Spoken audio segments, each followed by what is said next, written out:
देवियों और सज्जनों, आपका न्यूज़ नेशन के इस कॉन्क्लेव में हार्दिक अभिनंदन और स्वागत है।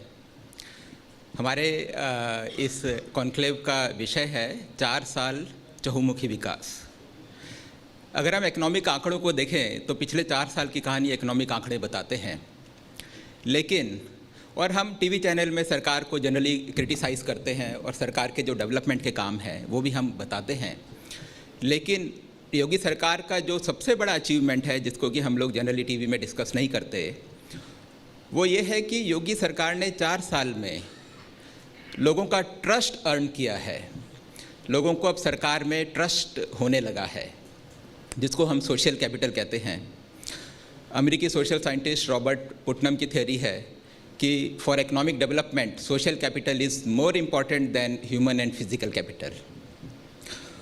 और इसके पीछे कारण क्या है, अगर हम देखें कि कैसे ये सोशल कैपिटल गेन किया है, इसके पीछे कई कारण हैं। एक बड़ा कारण ये है कि पहले जो ऑर्गेनाइज्ड क्राइम होता है, ऑर्गेनाइज्ड क्राइम और सत्ता के बीच का डिफरेंस था वो बहुत कम रह गया था। मालूम ही नहीं चलता था कि कौन क्रिमिनल है और कौन सत्ता में है।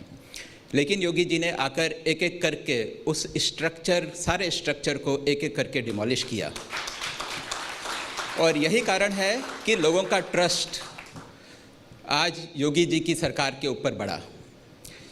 और अगर हम देखें तो आम आदमी का तो एक बड़ा इंडिकेटर ये है कि जो इन्वेस्टर्स हैं, पहले जो सरकारें होती थी उनमें जो इन्वेस्टर समिट होता था, उसमें जो भी फिगर आते थे वो ज़मीन में नहीं आते थे। लेकिन क्योंकि यहाँ लॉ एंड ऑर्डर ठीक हुआ, इंफ्रास्ट्रक्चर का डेवलपमेंट हुआ, तो यहाँ जो इन्वेस्टर है उसने भी यहाँ जो भी अनाउंसमेंट किए लाखों करोड़ों के, वो ज़मीन में आए और वो वाकई इन्वेस्टमेंट किए।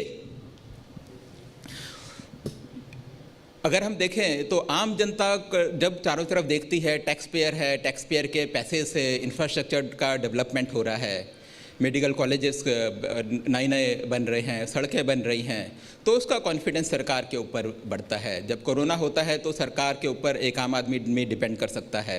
माइग्रेंट लेबर सिर्फ कहता है कि बस मैं यूपी के बॉर्डर में पहुंच जाऊं, फिर तो योगी जी हमारी देखभाल करेंगे। तो ये जब ट्रस्ट जब होता है, जिसको ये सोशल कैपिटल मेरे ख्याल से गेन करना ये योगी जी की सबसे बड़ी अचीवमेंट है।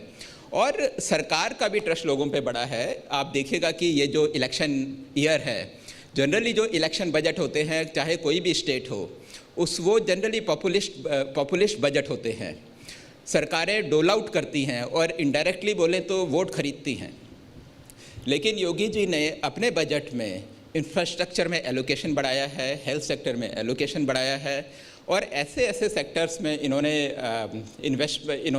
जो इन्वेस्टमेंट की बात करी है, जो कि लॉन्ग टर्म प्रोजेक्ट्स हैं, जिसके कि रिज़ल्ट 3-4 साल के बाद आते हैं। ये एक कॉन्फिडेंस दिखाता है योगी सरकार का अपने कामकाज में। और अंत में बस मैं एक ही बात बोलना चाहूँगा कि जैसे राजधर्म में कहते हैं कि एक शासक को एक सन्यासी की तरह होना चाहिए। योगी जी ने दिखा दिया कि जब एक सन्यासी जब शासक बनता है तो किस तरीके से जो जनता है वो अपने शासक के ऊपर ट्रस्ट करती है। Thank you very much. Thank you.